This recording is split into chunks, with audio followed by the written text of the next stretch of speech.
Hai, Assalamualaikum dan salam sejahtera. Kami dari kumpulan 4 akan membentangkan satu tajuk iaitu seni persembahan yang lebih memfokuskan kepada dikir maulud. Untuk pembentangan yang pertama iaitu saya Nur Amirah Hamizah binti Samsul memegang nombor matrik 203010.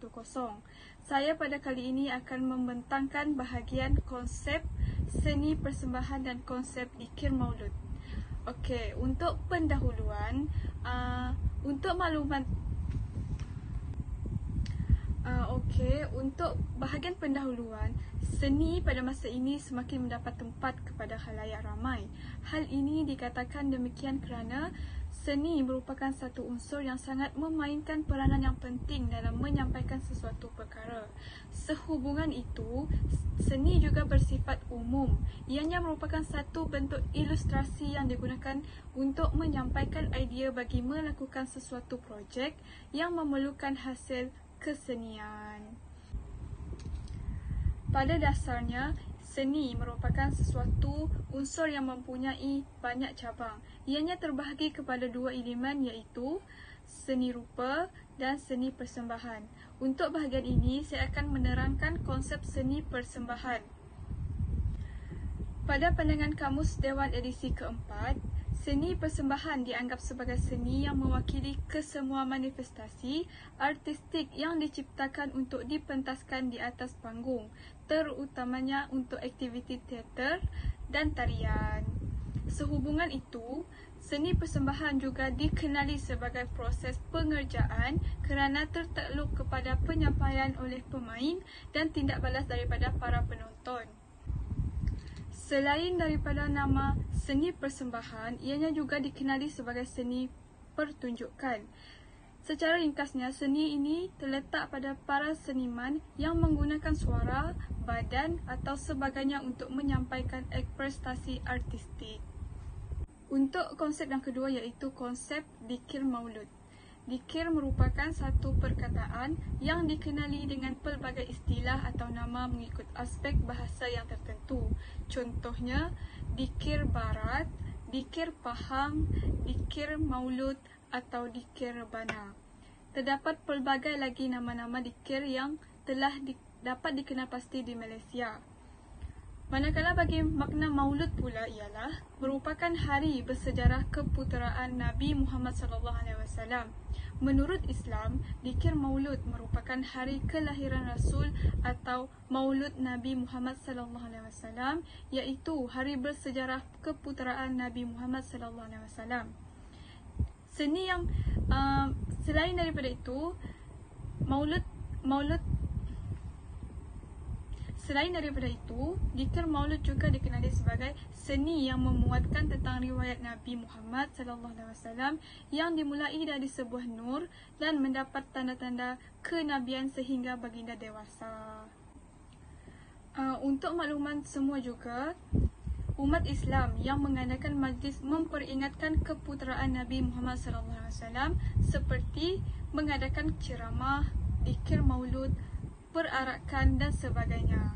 Dikir maulud ini juga merupakan satu aktiviti perarakan bagi menyambut ataupun menghargai tarikh keputeraan Nabi Muhammad SAW.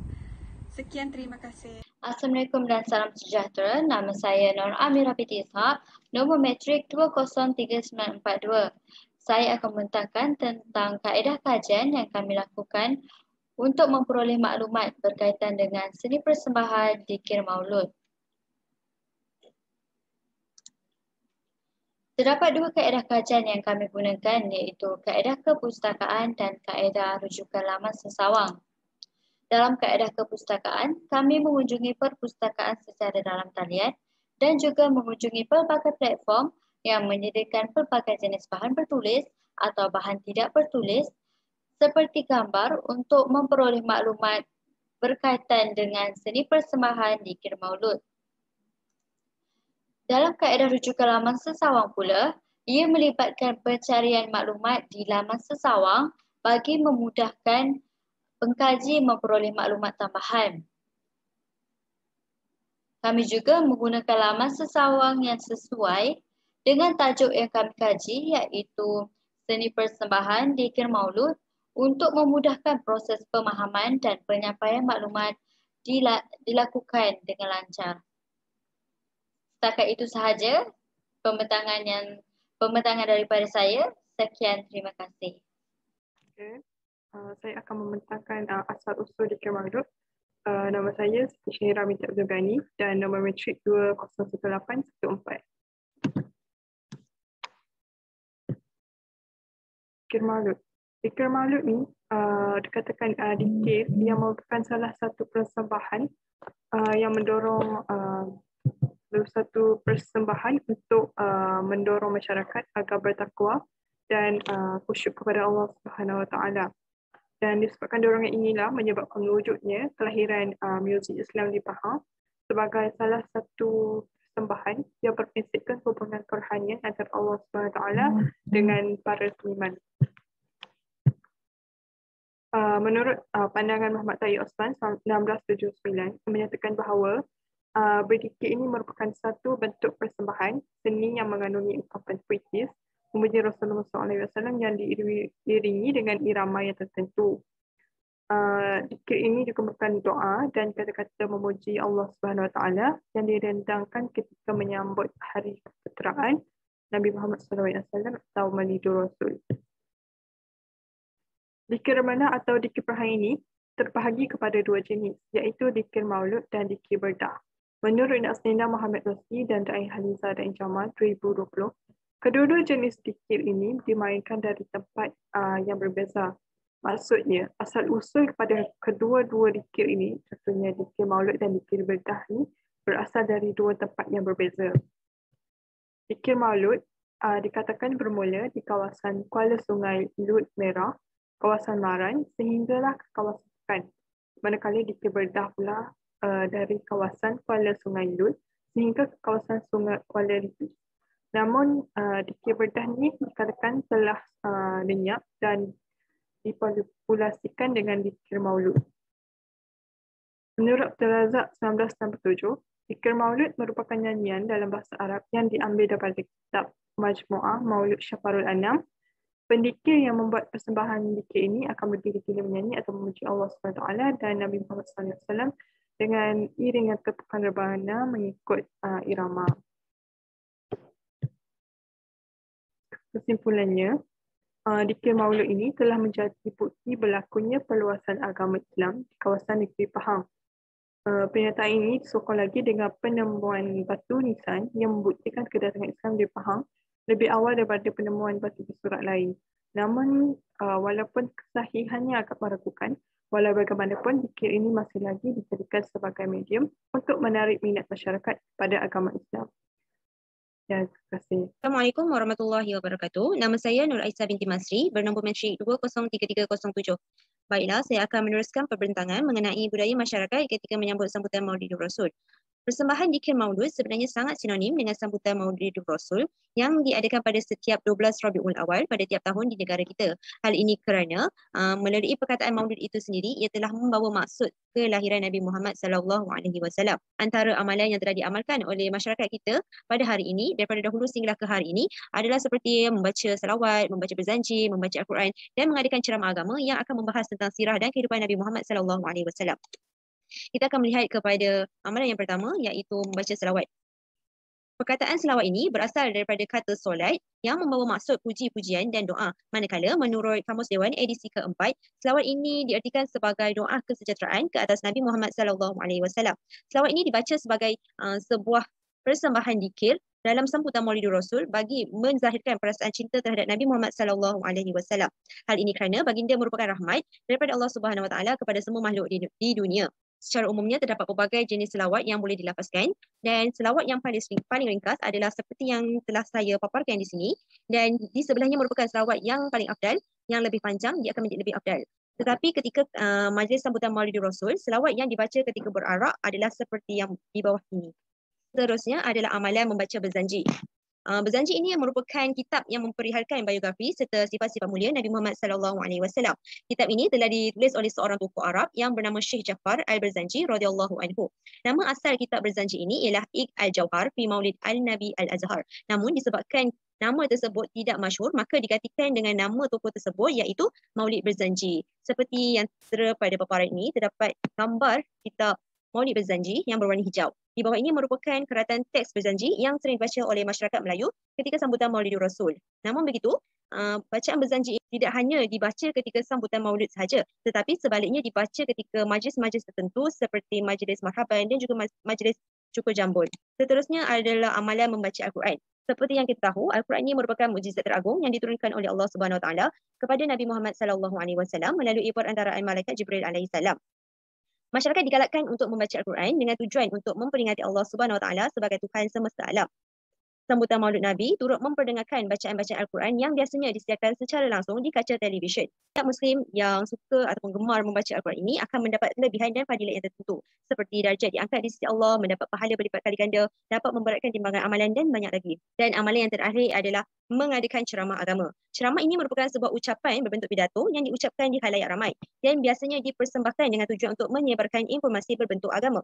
Tujuan lain dalam ceramah antaranya adalah untuk mengajak penonton mengaplikasikan setiap anjurannya, menghiburkan para pendengar dan menceritakan sesuatu hal kepada pendengar. Disebabkan ceramah ini merupakan satu pidato yang berbentuk agama, ia memerlukan pakar yang akan memberikan ceramah tersebut kepada pendengar. Jadi pakar-pakar tersebut kita jemput khas seorang ustazah ataupun ustaz untuk memberikan ceramah yang berkaitan dengan sirah-sirah Nabi dengan tujuan untuk kita memperingati jasa baginda ketika sambutan kelahiran Nabi Muhammad SAW. Baiklah, secara kesimpulannya, antara keempat-empat amalan yang dinyatakan dalam sambutan Maulidur Rasul sebentar tadi, amalan membaca selawat dan berzanji dapat dikategorikan sebagai sebuah persembahan dikir maulud kerana ianya dipersembahkan di dalam kumpulan secara beramai-ramai dan dialunkan pujian-pujian ketika membaca selawat dan juga berzanji. Persembahan selawat dan berzanji ini juga biasanya dilakukan di hadapan khalayak umum. Baiklah, itu sahaja daripada saya. Saya serahkan bahagian rumusan kajian kepada rakan saya yang berikutnya. Assalamualaikum warahmatullahi wabarakatuh. Saya Nur Suraya binti Sulaiman bernombor matrik 204114. Saya akan menerangkan cara persembahan dikir maulud.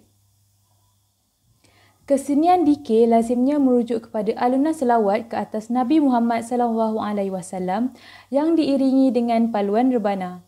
Dikir maulud dipersembahkan dalam bentuk nyanyian rakyat dalam bahasa Arab seperti kompang dan hadrah. Ianya dipersembahkan secara tidak formal dan tidak memerlukan tempat khas dan kebiasaannya dilakukan di masjid, surau dan juga rumah. Dikir maulud ini juga dipersembahkan dalam bentuk bulatan dan para pendikir akan berdikir bergile-gile mengikut irama dengan iringan paluan rebana. Seterusnya, dikir maulud ini dipersembahkan bermula dari jam 9 malam sehingga menjelang subuh. Namun begitu, persembahan ini telah dipendekkan masa persembahannya tanpa merosakkan persembahan dengan meninggalkan keturun-keturun tertentu.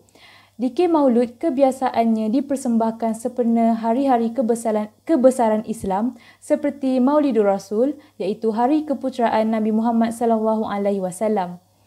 Dikir maulud ini juga dipersembahkan dengan tujuan untuk memuji Allah Subhanahu Wa Taala dan juga Nabi Muhammad SAW. Para pendikir berdikir bergile-gile mengikut irama dengan iringan tepukan rebana. Para pendikir kebiasaannya memakai baju Melayu lengkap, bersampin dan bersongkok serta ada juga yang memakai jubah. Penonton dikir maulud juga akan duduk di sekeliling pemain sambil menghayati dikir yang dialunkan. Alat muzik asas yang digunakan dalam persembahan dikir maulud ini ialah rebana. Dikir maulud ini dipersembahkan dengan alunan zikir Syaraful Anam dan ianya dilakukan mengikut muzik yang mengiringinya. Teks Syaraful Anam ini hanya dialunkan sekitar 8 hingga 10 baris saja. Persembahan dan alunan Syaraful Anam ini dilakukan secara bergila-gila antara beberapa orang sambung menyambung sambil memukul rebana. Kesimpulannya, dikir maulud merupakan salah satu bentuk kesenian atau seni persembahan yang mengandungi unsur Islamik. Dikir maulud ini juga dilakukan atau dipersembahkan untuk tujuan memuji Allah Subhanahu Wa Taala dan juga Nabi Muhammad SAW. Lazimnya Dikir Maulud dipersembahkan sempena Maulid Rasul atau Hari Keputeraan Nabi Muhammad SAW. Dengan adanya seni persembahan dikir Maulud ini, jelaslah bahawa penyerapan nilai Islam dalam kebudayaan dan kesenian dalam masyarakat Melayu menjadikan sesuatu seni persembahan itu lebih bermakna dan dapat memelihara akidah masyarakat. Sekian, terima kasih.